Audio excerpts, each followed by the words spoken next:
Now, we've all heard statements like we're in a transition of sorts. Social media is very crucial.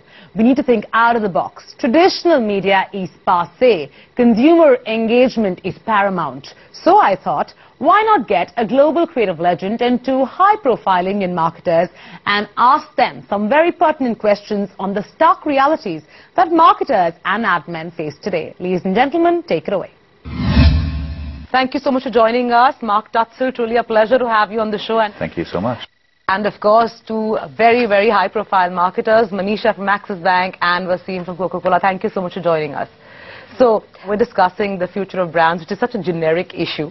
But I want to go into specifics, talk about case studies. So, I want to kickstart this discussion with something that we've all seen, which has been trending, the Red Bull, the free fall video that, has just gone berserk. What were your thoughts as somebody who's a creative pioneer when you saw that video? We don't have a divine right to people's attention. So we have to be interesting, to be of interest to people.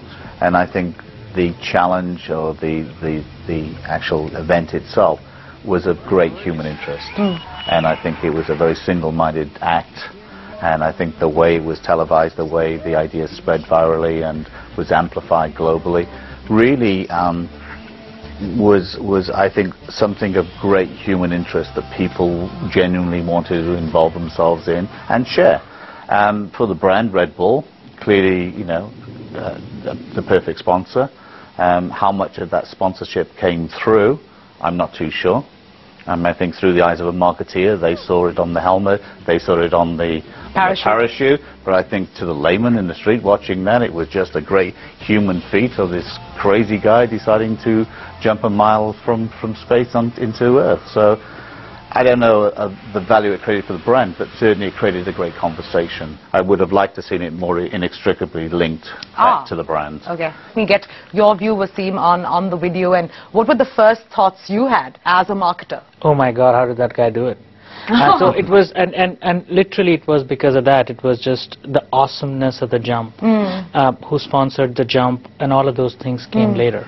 Sure. And specifically when you're in the category, you're looking at looking at what the others are doing in the category. So that's where it was a topic of interest.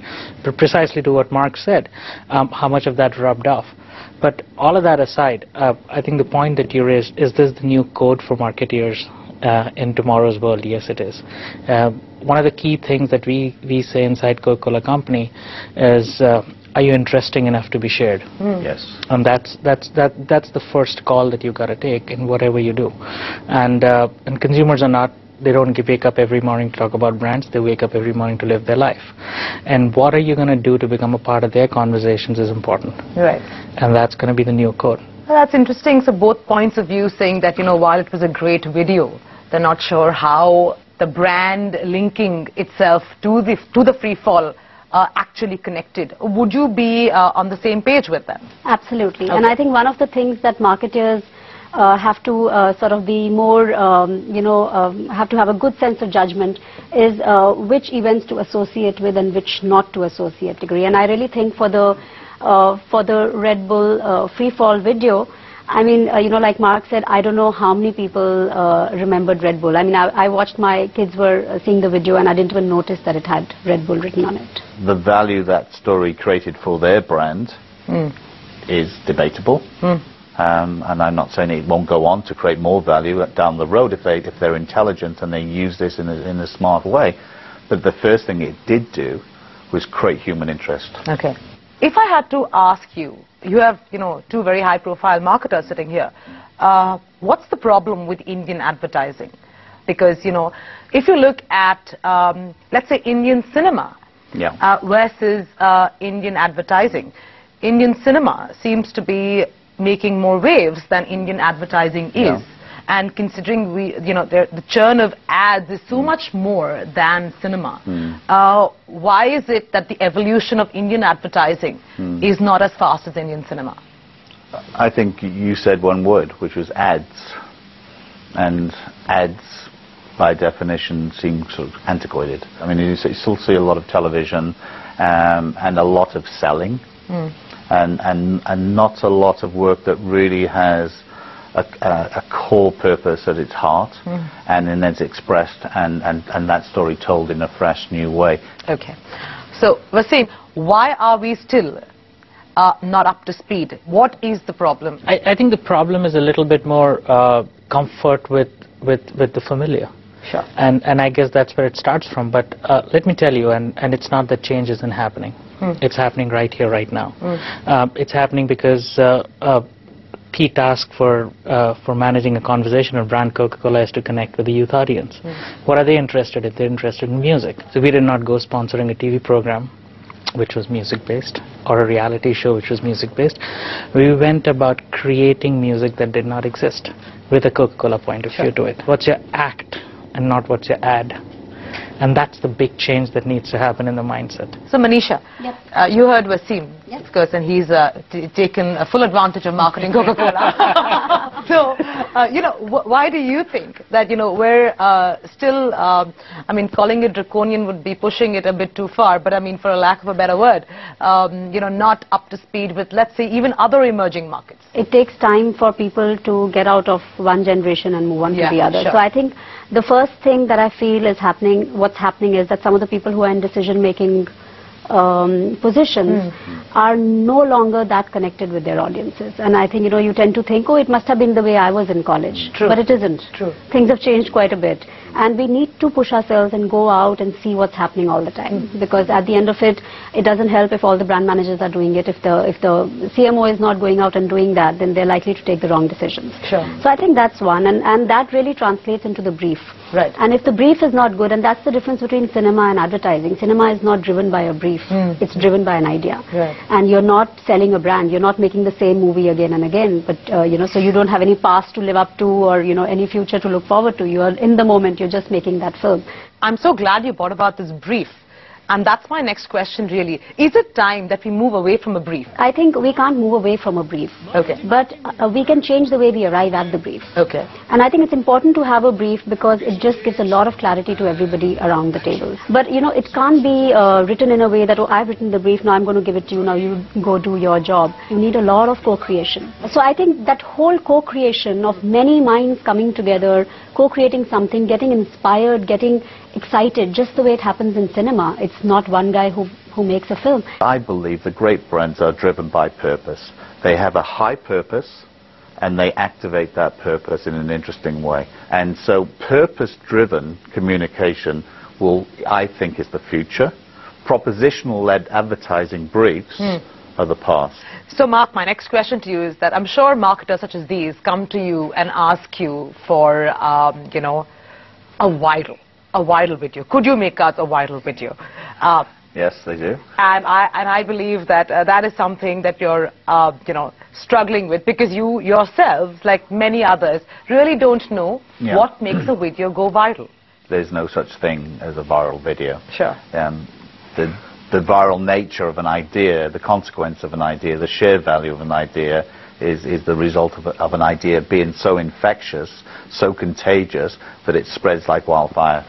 So I think we've got to get back to the conversation of ideas, and there's no such thing as the output. I think for every instance where the client is asking for a viral film, there are enough instances where young creative folks come by and say, I've got a script for a viral. And, you know, I think it's sort of, it's also their way to get in an idea, you know, which might be sort of not that expensive for the client to produce, but somehow get it out there for people to see. I want to, you know, come to the end of this discussion by asking each one of you a very pertinent question to Mark, who represents the advertising industry. How do we create for this world which has become so fragmented from a media point of view, so unpredictable? How do you go about in a structured manner and deliver communication messages, or, you know, engage with your customers or consumers in a, you know, how do you be a good friend to them? I think curation of talent is really important, and I practice something I call creativity without borders, and I really believe that the ideas can come from anywhere. And I think when you curate a team of people, of minds around a problem, there's always going to be a creative solution to that problem. So what I tend to do now is put together global teams of people from all walks of life. If you keep going to the same well and thinking in the same way, I think you end up with solutions, but a type of solution. I think if you infuse it with people who have nothing to do with the problem. Your question? Mark, in an increasingly always-on, always-in world, increasingly where consumers live their life 365 days a year and brands have to play a role in their life 365 days a year.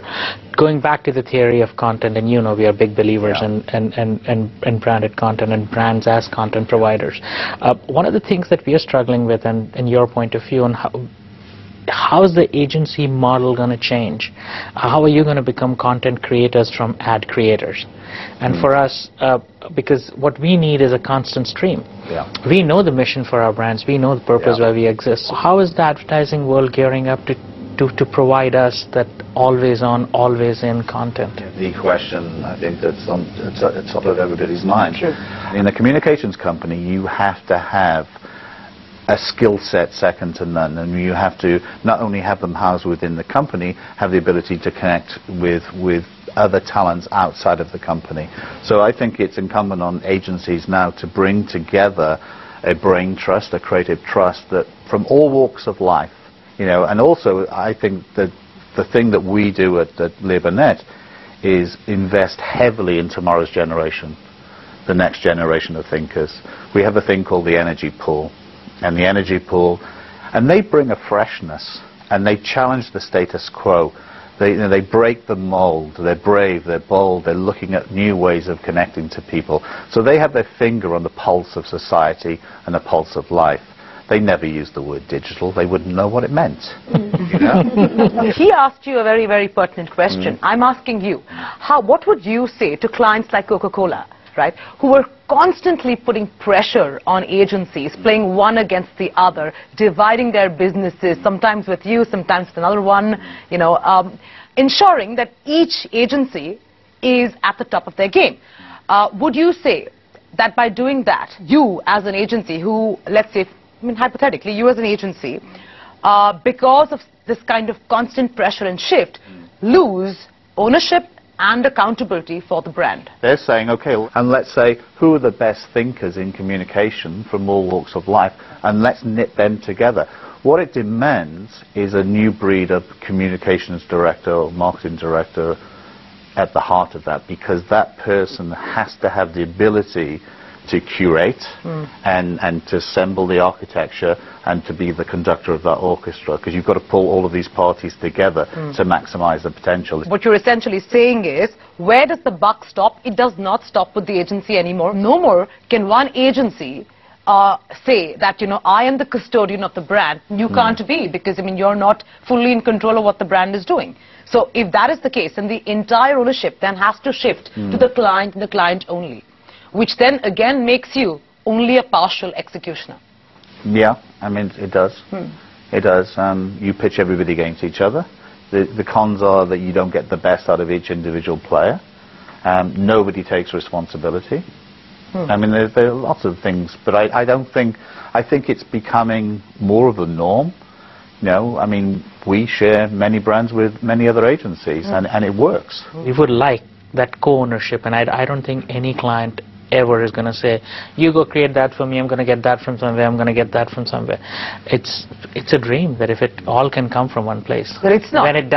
When it doesn't, and things are changing, and like she said, the world out there is changing faster than we can blink our eyelids. So it's as you get them together, and then I think we are all managing change right now. Fair enough. Thank you so much. Thank you, Wasim. Thank you, Manisha, and thank you, Mark. It's been truly a riveting discussion. Thank you. And I thank you all for taking time out and joining us on My pleasure.